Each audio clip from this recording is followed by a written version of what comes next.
Hey everyone, thank you for watching my video on Daniel Boone and the Battle of Blue Licks. Let's go ahead and get started. So we're going to start with Officer William Caldwell. He was the leader of the Butler's Rangers on the British side. And so he was stationed up in Detroit, Michigan whenever he received orders to come down into the American frontier, down to the lower Ohio, northern Kentucky area to try and stop settlements from the colonists and everything, and kind of wreak havoc in the area. On his way down with about 50 British Rangers, that's according to Frontier Rebels by Patrick Sparrow, he gathered up 9 Indian tribes, mostly made up of the Shawnee, and convinced their warriors to come down and help his group to take back their land. He said, these colonists are taking over your land, they're hunting on your lands, come and take it back. And so what they did was they went to see Bryan Station, one of the bigger settlements out in that area that's called modern day Lexington, Kentucky, if you know where that is.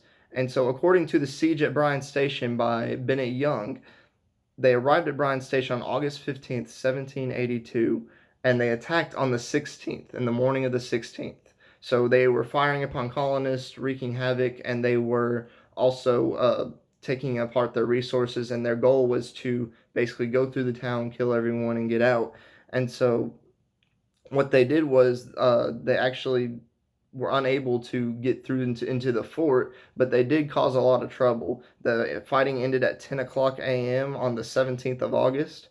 And so when it was all said and done, according to the Battle of Blue Licks by Samuel Wilson, they had burned 5 houses, they had killed 300 hogs, 150 cattle, they killed many sheep, they stole several horses and used them for their own benefit, and they burnt almost all the resources, which included corn, potatoes, and hemp. So when it was all said and done, they had killed 4 people. 3 were wounded on the side of the Bryan Station. However, there was also 5 killed and 2 wounded on the British and Indian side after this was over. That is also according to the Battle of Blue Licks by Samuel Wilson. So once this was all done, a considerable group of Kentuckians gathered together at Bryan Station, which was serious because they were able to see the damage that was done and everything.